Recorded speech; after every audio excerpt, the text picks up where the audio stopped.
राष्ट्रवादी शरद पवार गटाचे नेते शशिकांत शिंदे आपल्यासोबत आहेत. सर, खरं तर महाविकास आघाडीची बैठक आहे, काय काय मुद्दे आज चर्चेला येतील? नाही, विधानसभेच्या अधिवेशनामध्ये भविष्य काळामधल्या असलेल्या विषयाच्या संदर्भातून चर्चा होईल. कशा पद्धतीने विरोधक म्हणून आम्ही त्या ठिकाणी रणनीती करायची अशा प्रकारची चर्चा करण्यासाठी एक बैठक आहे. मला वाटतं ती बैठक झाल्यानंतर आता काल रोहित पवारांनी जो विषय घेतलेला आहे त्या विषयासंदर्भातून काय करायचं याच्यावर पण आम्ही चर्चा करू.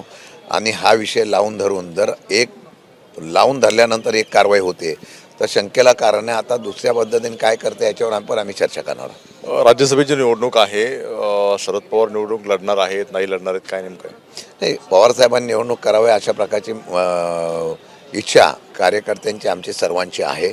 पवारसाहेब आजच मुंबईला आलेले आहेत, त्यांच्याशी पण चर्चा करू. पण मध्यंतरीच्या काळामध्ये 2 दिवसामध्ये आम्ही प्रमुख नेत्यांशी महाविकास आघाड्यांच्या चर्चा करू आणि त्यातून एकमताने नाव करून आम्ही ते जाहीर करू. पण एकच महाविकास आघाडीचा एकच उमेदवार जो राज्यसभेत जाणार आहे आणि विधान परिषदेवरती सुद्धा एकच असणार आहे. मग राज्यसभा कोणाला आणि परिषद कोणाला, याच्यावर अजून काही चर्चा झालेली नाही. पण मला वाटतं की पवारसाहेब आले तर बिनविरोध होऊ शकते.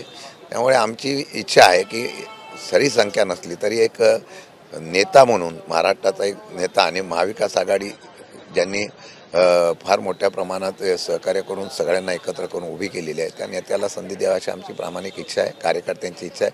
मला वाटतं सलग 60 वर्ष ज्यांनी विधिमंडळ असेल किंवा महाराष्ट्र असेल किंवा राज्यसभा लोकसभा केंद्र सरकार असेल तर काम केलेलं आहे, त्यांना तसेच अखंडितपणे सेवा करण्याच्या संदर्भातून त्याचबरोबर काम करण्याच्या संधी मिळावी अशी आमची अपेक्षा आहे. काँग्रेसने यावरती प्रश्न उपस्थित केला होता की एकी साईडला विलिनीकरणाचा मुद्दा तुम्ही घेताय, दुसरीकडे महाविकास आघाडीच्या जोरावर तुम्ही राज्यसभा कुठल्या बाबतीमध्ये होणार होतं ती गोष्ट आता अजितदादावर गेली ना, ती आज कसं जाहीर करणं योग्य नाही. ज्यावेळेला अजितदादा म्हणायचे माझा तुमच्या बापापेक्षा माझा काका मोठा आहे, त्यावेळेला त्यांच्या मनात काहीतरी वेगळं असू शकतं.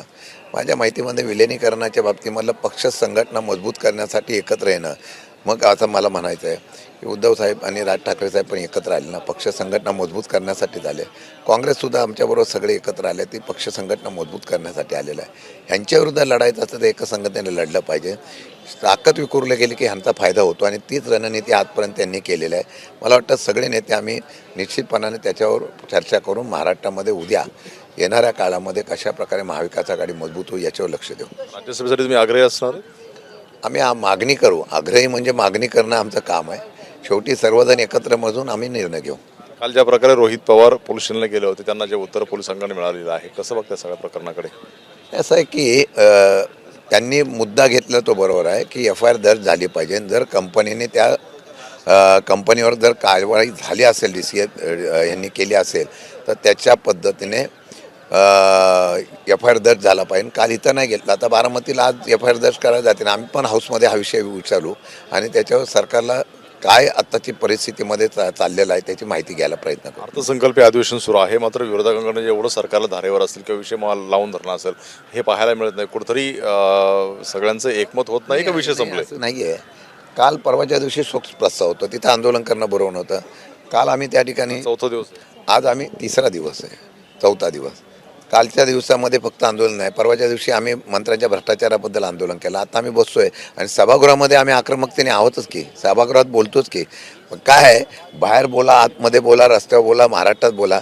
निगरगट्टा असलेल्या सरकारकडून तुम्ही काय अपेक्षा करणार आहे? पाहतो आपण आज महाविकास आघाडीची बैठक होणार आहे. या बैठकीमध्ये अनेक मुद्दे असतील, त्यातील सगळ्यात महत्त्वाचा मुद्दा म्हणजे राज्यसभा निवडणूक असणार आहे. त्यामुळे नेमकी काय चर्चा होते हे पाहणं सुद्धा महत्त्वाचं राहील. कॅमेरामन सचिन शिंदे, सरोज ABP माझा, मुंबई. ABP माझा, उघडा डोळे बघा नीट.